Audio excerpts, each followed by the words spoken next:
Recent Supreme Court decisions have taken a baseball bat wrapped in barbed wire to our democracy, shredding long-standing precedent, legislating from the bench, and empowering a president king. And that's just in the last few weeks. The court's rulings will touch all our lives and profoundly shape our world for decades to come. But what feels like our waking nightmare began as the wet dream of a conservative you may never have even heard of. President Trump was quite straightforward about wanting to appoint the kind of judges that were on a list that you helped him provide from the beginning. We didn't outsource this business, we insourced it. We just brought everybody from the Federalist Society inside the White House. At the White House counsel's office, which does this work, is almost fully populated by people who have cut their teeth on the Federalist Society and its debates and its philosophical work. That's 𝗪𝗠𝗠𝗠𝗧, the political mover, shaker, and expert fundraiser behind the Supreme Court's 6-3 conservative supermajority. And though his name is seldom attached to his handiwork, Leo's sticky little originalist fingerprints are all over our judiciary,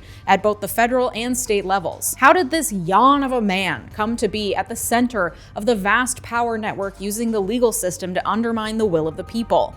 When and how did he accumulate this power? What, if anything, does he believe? And what does the Federalist Society have to do with all of this? This is how 𝗪𝗠𝗠𝗠𝗧 broke the courts. Roll the intro. Somehow we always end up in the same place.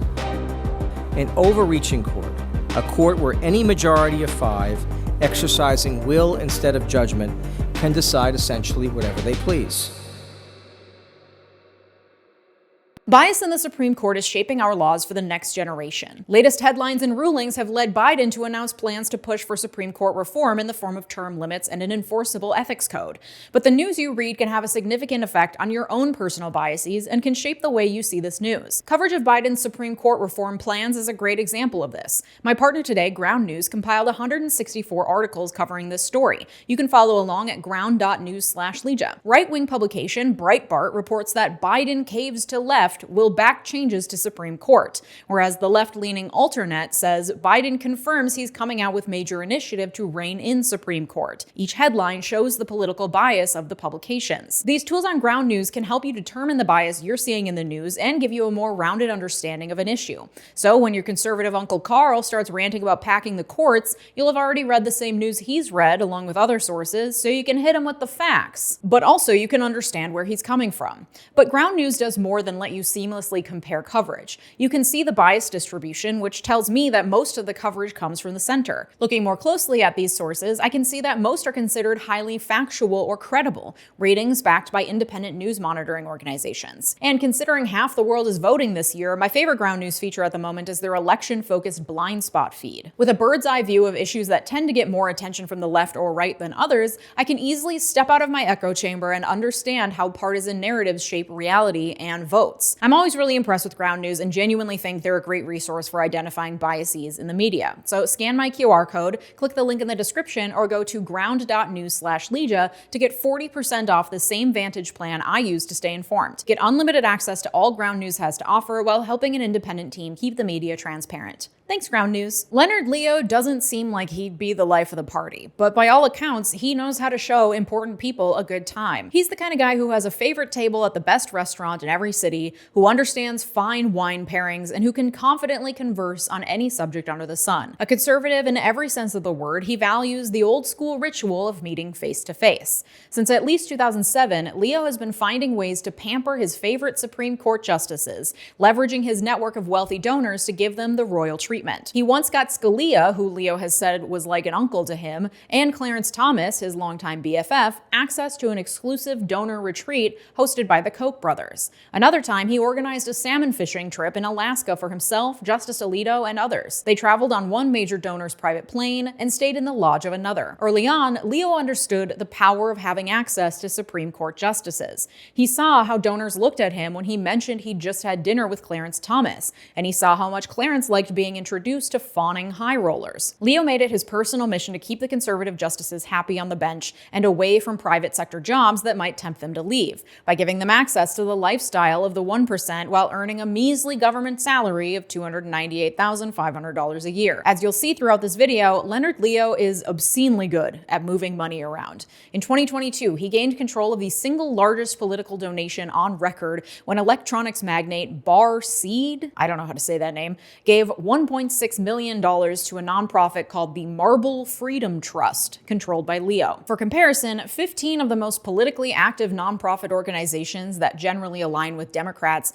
reportedly spent $1.5 billion combined in 2020. Unlike corporations, which usually have 3 directors, trusts, like the Marble Freedom Trust, are only required to have 1. As the sole trustee and chairman, 𝗪𝗠𝗠𝗧 now has unilateral control over that money, which he funnels into a vast network of conservative causes, schools, dark money networks, and of course, the Federalist Society, the influential conservative legal group through which he advised multiple Republican presidents on their Supreme Court justice elections. Indeed, Leo's Federalist Society flying monkeys have been wreaking havoc all across our judicial system for decades. The judge who upheld Florida's Don't Say Gay law, Federalist Society member. North Carolina justice who wrote the opinion reinstating a controversial voter ID law, Federalist Society member. Chief legal counsel for the ADF, the conservative Christian legal firm that orchestrated the Mississippi abortion ban that was ultimately in the Dobbs decision, Federalist Society member. Eileen Cannon, the judge who just threw out Trump's Mar-a-Lago criminal case on bogus legal reasoning, Federalist Society member. Leonard Leo handpicked Trump's Supreme Court shortlist, all affiliated with the Federalist Society, then moved millions of dollars behind the scenes to make sure his picks got confirmed. But where did this guy even come from? Leonard Anthony Leo was born in November 1965 to a devout Catholic family living in Long Island, New York, and as a toddler, Leo's father, a pastry chef, died of cancer. By the time Leo was 5, his mother had remarried and moved the family to suburban New Jersey, where he spent the rest of his childhood. Leo's grandfather came to the U.S. from Italy at age 14, then got a job as a tailor at Brooks Brothers, where he eventually worked his way up to the role of vice president. His grandfather's success in the garment industry cemented the young Leo's belief in the American dream and his love of bespoke clothing. As a teenager, Leo is said to have regularly worn a tie to his public high school. Fucking nerd. Reminder that it was the early 80s and other students would have been dressed like this. Leo was a natural schmoozer and salesman. In fact, he was so good at fundraising for his senior prom and class trip that he earned the nickname Moneybags Kid among his classmates. I can't tell if they meant it as a compliment, but it definitely sounds like the kind of thing a teen movie villain might sneer as they knock the books out of your arms. But Leo was undaunted. This man was the prototype of a young conservative. And since generally speaking, people tend to become more conservative as they age, I was curious, what turns a teenager into a Republican? According to one study I found in the Journal of Genetic Psychology, a major influence was parenting. Not shocking, I guess, but unlike liberal teens who reported higher levels of conflict with their parents, conservatives tended to say they had good relationships with their parents, perceiving them as understanding, helpful, and affectionate, and even as they emphasized conventional, approved behavior, conformity with authority, and making a good impression. While liberal teens saw themselves as independent thinkers, introspective, sympathetic, and loving, conservative adolescents regarded themselves as more conventional, responsible, dependable, orderly, neat, organized, successful, and ambitious than liberals. Ambition being perhaps the scariest and most important quality of them all. In the high school yearbook, Leo and his future wife Sally Schroeder shared a class superlative: most likely to succeed. Fun fact, I was a competitive opera singer in high school and thus received the title of most musical during my senior year. Do with that information what you will. In the fall of 1983, Leo arrived at Cornell University, where he studied with conservative professors in the government department. Though he didn't know it then, his timing couldn't have been better. The previous April, 3 students at Yale and the University of Chicago had formed a new debate and networking group for conservatives and libertarians called the Federalist Society. The seed of the idea had come during a meeting of first-year Yale law students in the fall of 1980, when the 88 students present were polled about who they voted for in the last presidential election. Only 2 admitted to supporting Ronald Reagan. One student, named Stephen Calabresi, found this deeply disturbing. In his view, the pair of raised hands could only mean that either Yale wasn't attracting enough conservatives, period, or that conservatives were on campus but hiding their true beliefs to fit into dominant liberal culture. The Warren and, in part, the Burger courts had convinced liberals that the legal system was, should be, and always would be a vehicle for progress. The Constitution, liberals believed, was a living document that should evolve. But conservatives, lovers of the dusty old past that they are, disagreed. Many were coming around to a type of judicial interpretation called originalism that claimed to prioritize the structure of the Constitution over its impacts. Originalism claimed to rely solely on the original intent of the framers or the original public meaning of the Constitution's words at the time they were written. Whether tired of feeling like an outcast underdog loser or interested in making sure that the principles of limited government embodied in our Constitution receive a fair hearing, which is the Federalist Society's official version, 𝗬𝗓𝗏𝗧 saw an opportunity to build up a legal counter-elite. So he rallied two pals from the University of Chicago Law School with campaign experience to strategize a solution. They modeled their early playbook after the tactics of, guess who? Ronald fucking Reagan, obviously. Just as Reagan built up forces in battleground nations to help topple enemy regimes, the Federalist Society would establish conservative hubs to tip the power balance at elite law schools. The student trio then engaged two superstar faculty advisors from their respective colleges, future Supreme Court nominee Robert Bork and future Supreme Court Justice Antonin Scalia. Years later, Scalia reflected on how hard it had been to be a conservative teacher at an elite institution like the University of Chicago back in the 80s. It made one feel isolated, lonely, like a weirdo, he said. The Federalist Society offered an antidote to that loneliness. Sure, it was a forum for debate and the exchange of academic ideas, but perhaps most importantly, it was a safe space for conservatives to socialize, especially young, white, well-to-do men, our society's most ostracized underdog. At the Society's first gathering in the spring of 1982, around 200 attendees packed into Yale's largest classroom to hear from conservative speakers, and the energy was electric. Between lectures, the halls buzzed with excitement. People stayed up late into the night talking. Distinguished conservatives were delighted to have young people eagerly asking them questions for a change, and ambitious students were thrilled to have access to such powerful connections. Strangers crashed on each other's floors, and lifelong friendships were formed. The vibes were, by all accounts, immaculate, and everyone walked away from the experience hungry for more. When recounting its origin story, the Federalist Society has always insisted that its goals were purely intellectual, not political, but reports from people who attended that first symposium beg to differ. The effort was, from the get-go, aggressively political, ProPublica reported. There was a feeling of stealing for a fight. In his lecture that weekend, conservative activist Morton Blackwell told the assembled they must study how to win. He said that for too long, conservatives had believed in the 𝗓𝗓𝗏𝗧 theory, I shall win because my heart is pure.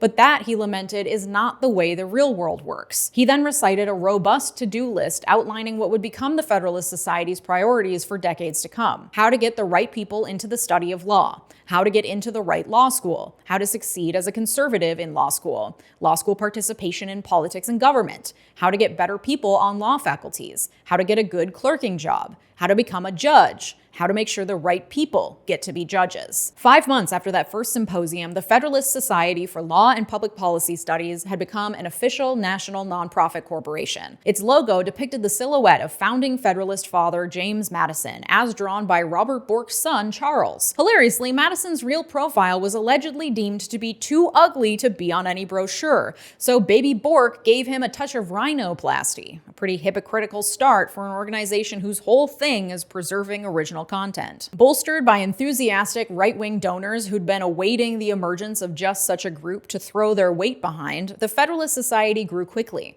Between 1982 and 1987, it got an office in D.C. and more than 75 chapters launched at law schools across the country. One of those chapters was founded by a young Leonard Leo. Ever the textbook young conservative, Leo perfectly fit the Federalist Society mold. According to Professor Abernathy, early Federalist Society members tended to be students with intensely academic, even scientific views of the law. Many of them came from backgrounds he called the minorities of the 20s, meaning Irish Americans and Italian Americans, groups that felt like they'd overcome discrimination without anyone's help and were suddenly being discriminated against again under affirmative action. And as we know, there are few motivators more potent than a white man's persecution complex. Leo first encountered the Federalist Society in the fall of 1985 as a congressional intern attending a speaker luncheon that the group had sponsored featuring Reagan's new Attorney General, Edwin Meese. Leo still credits Meese's words on originalism with shaping his worldview. There is danger, Meese had declared, in seeing the Constitution as an empty vessel into which each generation may pour its passion and prejudice. The following year, 1986, Leo, now a law student at Cornell, started a Federalist Society chapter on campus. He brought Meese Meese and other conservative scholars in to give talks, but the general student body didn't take much notice. Conservative legal scholars were still largely dismissed as fringe eccentrics in academia. But within the Reagan administration, Federalist Society membership became a badge of trust. Our pal Edwin Meese famously stacked Reagan's administration with young Federalists, including all three founders of the society, who each worked as assistant attorneys general. In 1987, founding Federalist Society faculty advisor Robert Bork even managed to land a Supreme Court nomination, though he famously borked that opportunity and didn't wind up getting confirmed once people realized that his originalist philosophy intended to erase most of the civil rights liberal judges had just spent decades establishing. Members of the Federalist Society were furious about Bork's rejection. Leo has even called Bork's confirmation process a character assassination. But they were also highly motivated. Bork's loss galvanized the Federalist Society to get even more organized and aggressive to ensure it would never lose a Supreme Court confirmation again. 2 years later, in 1989, Leo graduated from law school, married his high school sweetheart Sally, and went back to Washington to clerk for a federal appellate judge. During his time there, Leo met and befriended one Clarence Thomas, who recently started working at the U.S. Circuit Court of Appeals. In 1991, Leo decided not to go into big law and instead accepted a job as one of the Federalist Society's first paid employees. But he delayed his start date to help his good pal Clarence Thomas get confirmed to the Supreme Court. According to ProPublica, Leo spent long hours in a windowless room gathering evidence to bolster Thomas against Anita Hill's credible allegations of sexual harassment. On October 15, 1991, Clarence Thomas was confirmed by a vote of 52 to 48,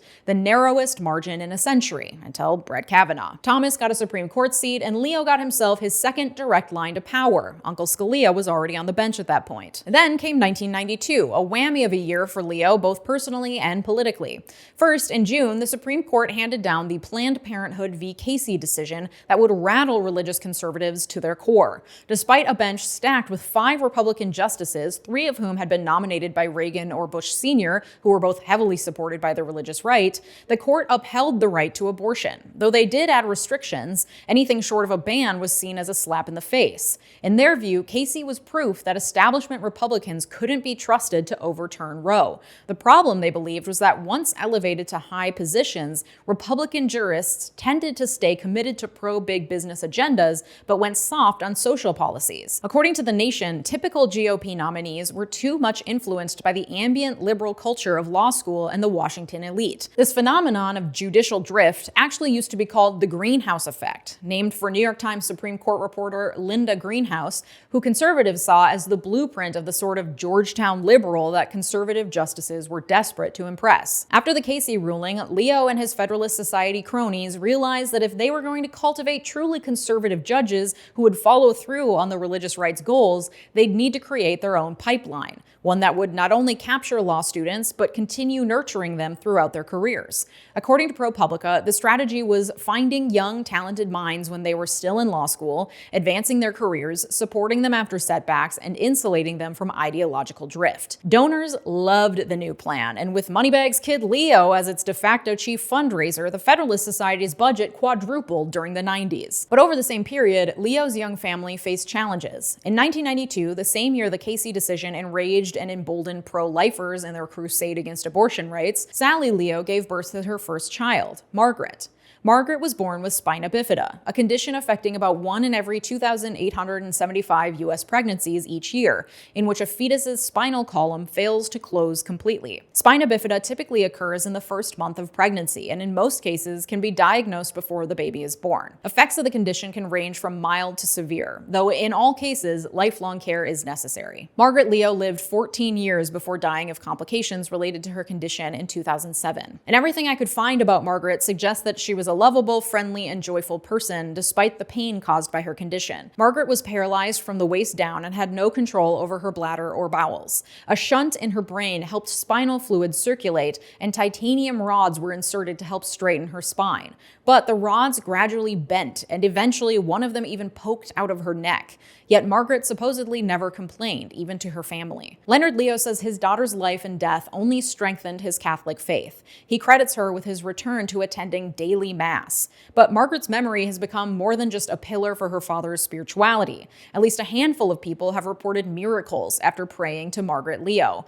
And while the canonization process is much more complicated than I care to get into here, just know that gathering evidence of miracles is a big part of that process. And I don't know for sure that Leo's trying to turn his late daughter into a saint, but I am positive that if anyone could pull off getting their kid canonized, it would be him. This man has a personal priest and gives a lot of money to Catholic causes. A portrait of Margaret, along with Jesus, welcomes visitors to the closest tabernacle to the White House, the Catholic Information Center in D.C., where Leo is a top donor. In 2017, he and his wife Sally became stewards of St. Peter after pledging more than $1 million to Vatican initiatives. In 2022, he formed a nonprofit called the Sacred Spaces Foundation and used it to purchase a historic church in Maine, where, by the way, the neighbors hate him. One lady is known to walk around town wearing an Ask Me About Leonard Leo pin when she's not protesting outside his properties. To his supporters, Leonard Leo is delightfully consistent. Who better to promote a staunch pro-life agenda than someone who's stayed the course despite knowing firsthand that not every pregnancy goes perfectly. Heck, the Leos went on to have 6 more kids after Margaret, including a son with spina bifida.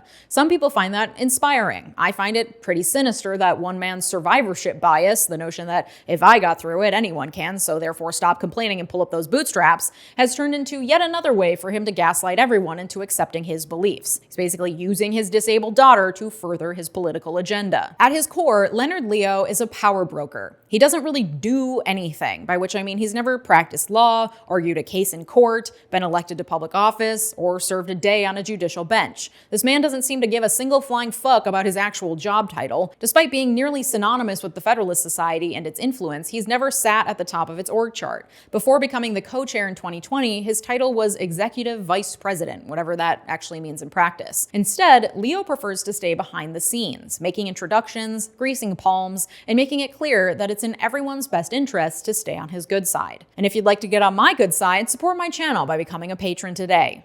Links and details in the description. Despite its obvious political influence, the Federalist Society still considers itself an educational organization. Early on, chapters were advised to avoid billing their events as conservative and to even include liberal voices in their debates. By doing so, it was able to position itself as neutral, intellectually rigorous, and nonpartisan, while still aligning every conversation with conservative goals. By staying above the political fray, the Federalist Society felt it could more effectively continue its march to power behind the scenes. As the 90s gave way to the 2000s, the network continued expanding, becoming an ever more effective Rolodex for judicial jobs, clerkships and judgeships in particular. And at the center of that growing network was Leonard Leo. When George W. Bush came to power, Leo was one of 4 outsiders tapped to advise on key administration hires and judicial nominees. The group's nickname? The 4 Horsemen. Like, of the apocalypse. You don't know who chose that name. It was during George W. Bush's administration that Leo solidified his reputation within the GOP as a connector and a guy who could make things happen in the wider political arena. By the early 2000s, the Federalist Society was becoming a center of gravity in Washington.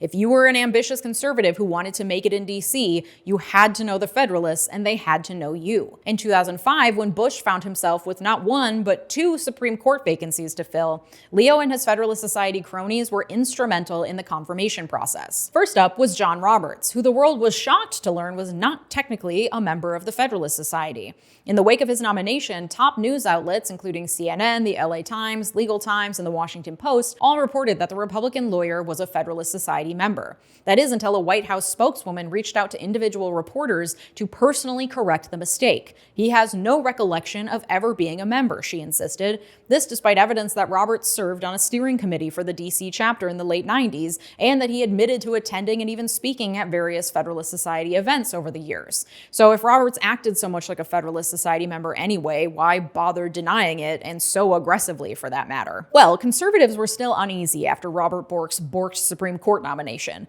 They knew they needed Democrats to buy in, and feared that formal affiliation with the Federalist Society could undermine their support. But once Roberts was confirmed, they grew bolder. Their next task was blocking the nomination of Harriet Miers, Myers. She was a Bush family insider, but a Federalist Society outsider. She hadn't been to the right meetings, shaken the right hands, or generally made herself known to them.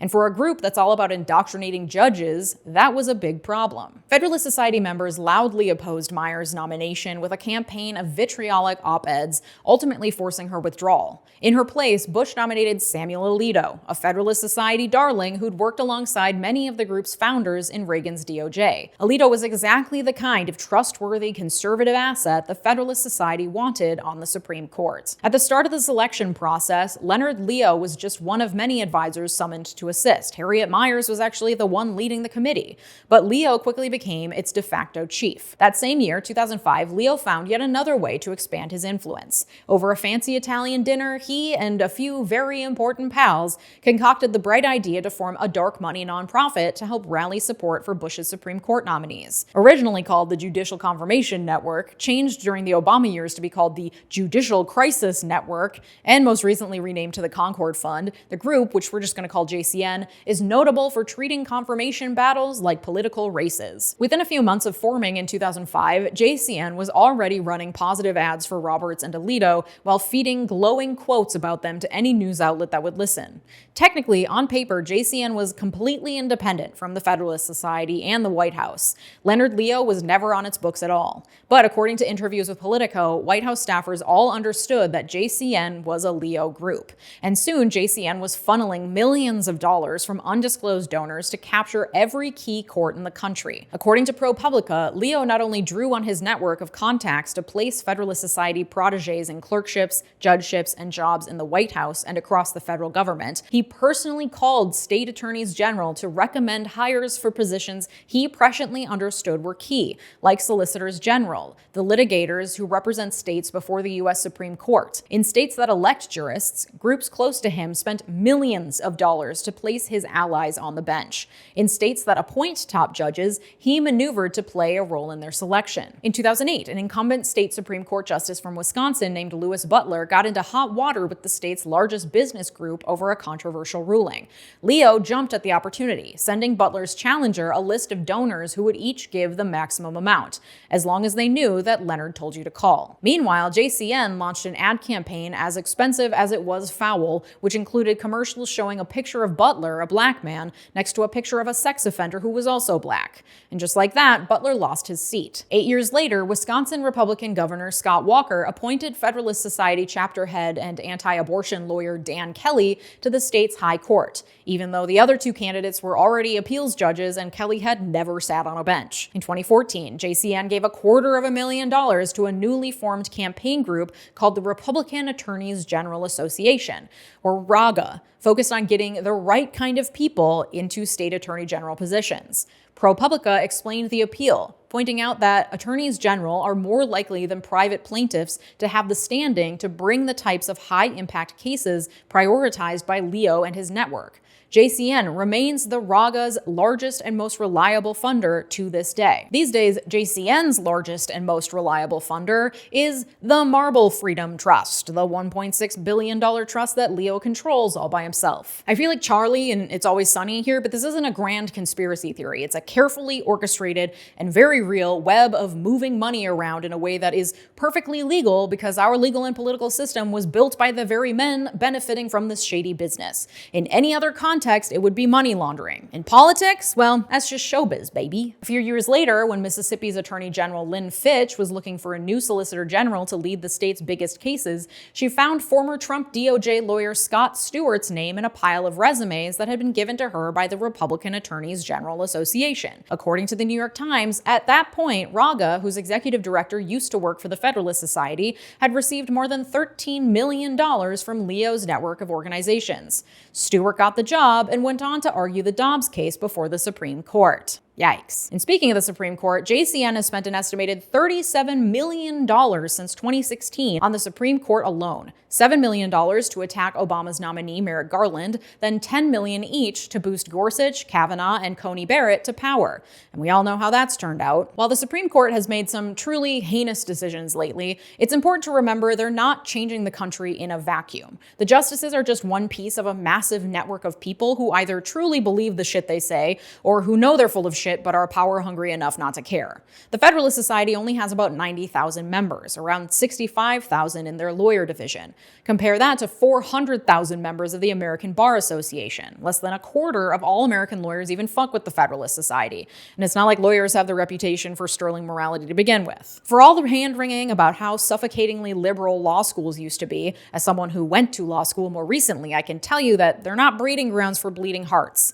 Even at the objectively crunchy, bleeding heart liberal law school I went to, the vibe was still competitive, obsessed with prestige, and many students, myself included, were wooed by the lifestyle and prestige that comes with six-figure big law jobs at private firms that could help pay off massive loans and provide other perks like bar exam prep courses and a stipend while studying for the bar. That's right, kids. Law school doesn't actually prepare you for the bar. That's a separate course that costs thousands of dollars, which you're expected to treat like a full-time job for the 10 weeks between graduating from law school and taking the bar exam. You can't work. You have to pay like $5,000 for additional exam prep on top of hundreds for the exam itself, and either you take out a loan to cover that and your living expenses for that time, or you come upon a large family inheritance, or if you're like me and many others, you say, well, fuck, I guess if I get a big law job offer that pays for my bar prep and living expenses while I study, and then I'll be able to afford to exist while studying for the hardest exam of my life. Even the most well-intentioned law students struggle to resist the cutthroat culture of the legal profession. And those who do resist often end up in low-paying nonprofit jobs that will burn them out in 5 to 10 years. Apply all that to the most elite institutions, ones that are already breeding grounds for incredible amounts of competition and scrambling for prestige, and you have a recipe for keeping your Federalist Society pipeline well supplied, which is ironic when you think about the fact that the Federalist Society and its ilk come from elite institutions, but breed a style of politics that is incredibly skeptical of elite institutions. Make it make sense, Leonard. Reflecting on just how powerful the Federalist Society has grown, you might be wondering why liberals haven't built anything comparable. A Mother Jones article from 2019 suggests that such an organization simply couldn't work with liberals. Building big umbrella organizations for liberals tends to be like herding cats. Over and over, no matter who tries or how much money is put into it, it just doesn't work. We don't want to be herded. And I can understand that, given that I think generally liberals tend to understand that there needs to be individualized solutions for individualized issues, and the problems are always changing and evolving, so having one clear and concise solution to it all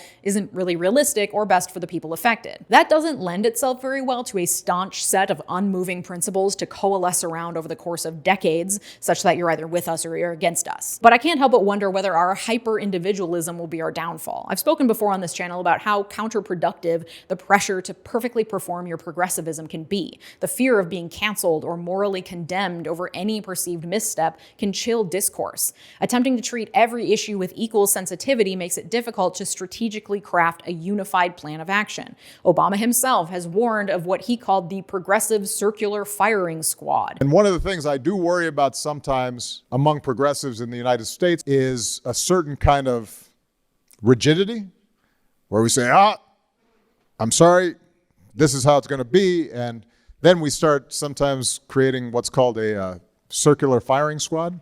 You start shooting at your allies because one of them is straying from purity. And when that happens, typically the overall effort and movement weakens. The Federalist Society has been marching in the same direction for decades, and the world we're living in is the result of that very focused cooperation. The blessing and the curse of conservatism seems to be its investment in absolutes. It finds answers and it sticks with them. Contradictory evidence and collateral damage be damned. I don't personally have it in me to muster quite that much cognitive dissonance on a daily basis, but some people really seem to love it. All I know for sure is that until we get money out of politics, we'll continue seeing a handful of people like Leonard Leeja with pretty niche views that do not reflect the will of the majority, wielding outsized influence over all the rest of us. Go to movetoamend.org to get involved in the movement to get money out of politics. Not sponsored. Shout out to my newest supporters, as well as supporters in my royal tiers, and a very special shout out to my multi-platinum supporters, T, LaTranger Lucas, Joshua Cole, Thomas Johnson, Sophia Sams, Anthony Giles, Tay, and Brett Piontek. Your generosity makes this channel what it is, so thank you. Check out the link in the description to join us over on Patreon. If you like this video, you'll also enjoy the one that I made about why conservatives hate George Soros.